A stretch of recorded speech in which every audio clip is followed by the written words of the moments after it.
김영란은 1981년 드라마 교동마님으로 큰 인기를 얻게 되고 1983년 10월 결혼을 하게 됩니다.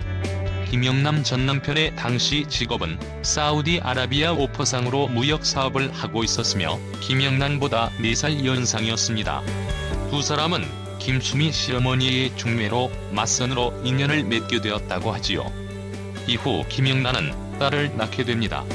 그러나 김영란의 결혼 생활을 얼마 지나지 않아 위기가 찾아오고 결혼 4년 만에 이혼을 하게 됩니다. 김영란 딸은 이혼 이후 남편과 살게 되었다고 하는데요. 이혼을 한 가장 큰 이유는 성격 차이였다고 합니다. 그러다가 김영란은 1990년에 재혼을 하게 됩니다.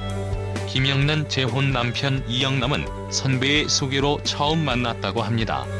당시 재혼이라는 것이 사회적으로 좋은 눈으로 보지 않았기 때문에 재혼을 하면서 상당히 조심을 했다고 하지요.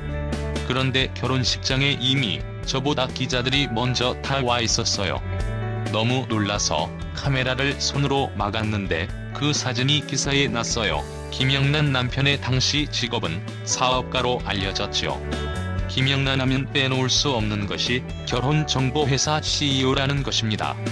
2006년 김영란은 자신의 결혼과 재혼에 대한 경험을 토대로 결혼정보회사 CEO로 취임을 하게 됩니다.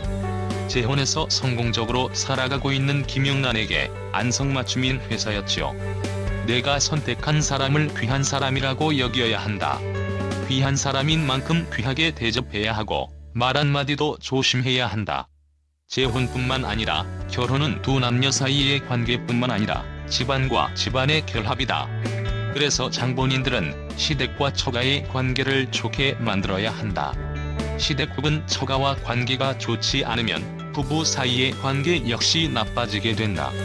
남편은 남편대로 아내는 아내대로 시댁과 처가에 할 도리를 다해야 한다. 김영란은 결혼 전문가답게 결혼 또는 재혼을 하면서 가져야 할 마음가짐 등을 중요하게 언급하기도 했습니다. 두 사람이 만나서 가정을 꾸려나가는데 무조건 사랑만 있으면 되는 것은 아니에요. 사실 사랑은 변하잖아요. 그래서 사랑을 길게 이어가기 위해서 두 사람의 노력이 필요해요. 또한 혹시나 이혼을 했더라도 전 배우자를 나쁜 사람이라고만 생각해서는 안 돼요. 나 자신이 컨트롤하는데 실패한 사람일 뿐이죠. 그래서 이혼 후에 새로 재혼을 할 때도 그런 생각이 필요해요. 쿨하게 헤어지고 당당하게 사랑하세요. 김영란은 배우로도 꾸준히 활동을 하며 같이 삽시다와 같은 예능에 출연을 하여 재미있는 모습도 많이 보여주고 있는데요. 김영란이 앞으로도 지금처럼 좋은 활동 이어가길 기대해봅니다.